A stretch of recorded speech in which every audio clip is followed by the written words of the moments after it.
Don't be afraid. Don't be shy. Just be yourself. How's my face? That's beautiful.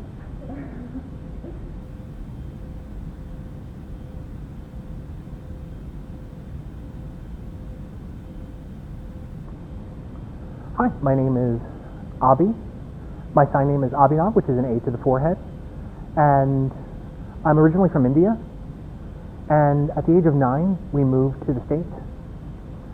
And that was when I was in middle school. I really didn't know any signs. They would actually slap my hands and make sure that we were only using oral education, and that really was overwhelming and kind of went over my head. So when I got to the States, I started learning sign, and it was just felt like it was a big shift in me, because I felt it was so much better than the Indian oral tradition. So when I was born, my mother explained the story to me when I was like, I think she told me I was maybe 12 or 13. She told me the whole story about what happened when I was born and how I became deaf. So when I was born, I was actually born hearing. I could hear. And then at the age of 2, I had a very high fever, and I lost the majority of my hearing. And my parents, it was very difficult because of my illness, and I lost all of my hearing, so they ended up traveling around, and I used this like very clunky, old-fashioned hearing aid that really would hang around my ears, and then there was a huge box on my chest, because my parents did not want me to have surgery to get a cochlear implant, and because I was so young, I was 2, so they didn't want that for me.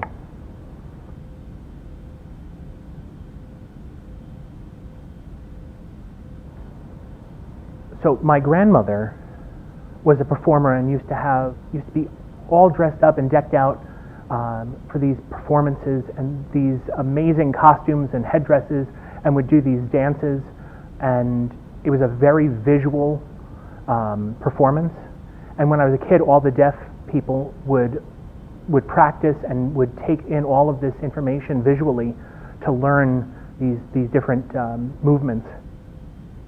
I saw a picture of my father a long time ago, and he was a dancer and a very skilled actor, and he had to change his majors, and he started working as an accountant. I saw a picture of my father when he was very young, and he looked just like me. And that was one of the reasons I started taking acting, because I think it was like 2 or 3 years ago, I took a break from Rutgers, went to LA, and I have friends of mine that are deaf drag queens, and my best friend, Kenny, his brother is a drag queen, and I was asking him all these different questions, like how do you sign so well, and performance, and how do you emote and are able to express yourself so well, and I was really able to pick up all these different things.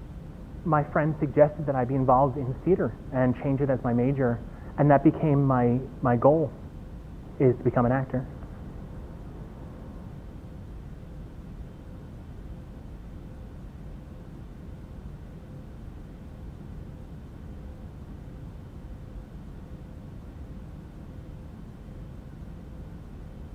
Feel like on the inside, when I first started the semester, like I felt kind of awkward, but I kind of kept my mind and my heart open to these different things, and I was like, I can do this, I can be involved, I can be active, I can do comedy, I can make people laugh with my facial expressions, I can emote using my language.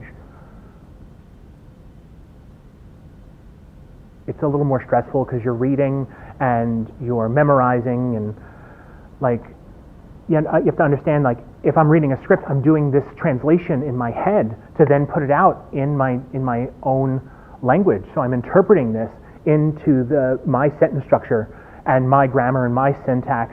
So sometimes a sentence will have to completely change. So I will have to put a sentence such as like he will, or as opposed to will, future tense, he. So signing has its own grammar and way of going about things. It tends to be very quick.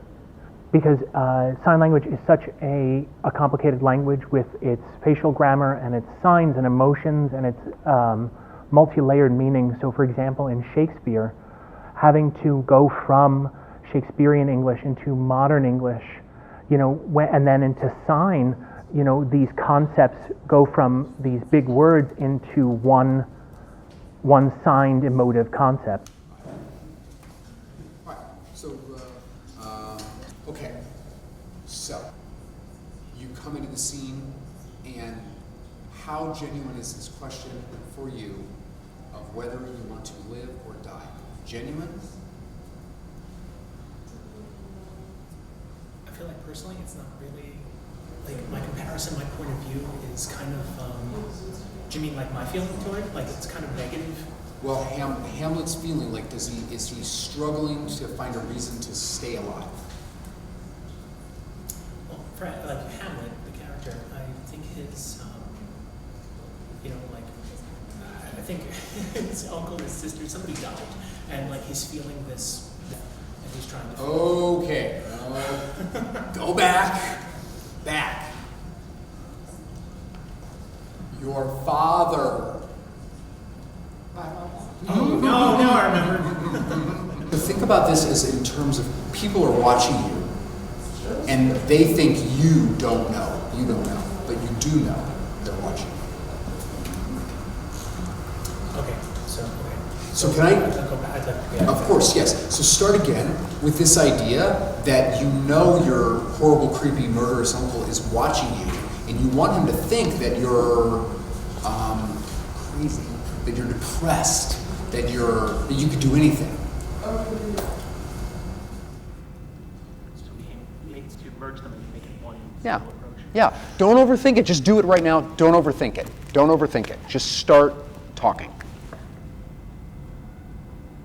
Okay. So again, go back. Yeah, please. To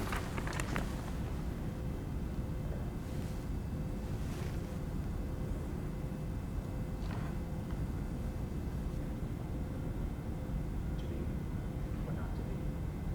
That is the question. Whether just no learn the mind to suffer the slings and arrows of outrageous fortune, or take arms against the sea of troubles by opposing men. To die. To sleep. A chance to dream. Aye, there's the Okay, that moment right there. Perchance to dream. Can you do dream again? Dream. Yeah, I love that you're getting caught in it, but then you need to wake up. The discovery. That's the problem. The dream. I want you to grow off that discovery moment when you discover, because that's the key to acting, is the constant discovery. You're moving from discovery, yeah? Okay? So acting is revealing all these discoveries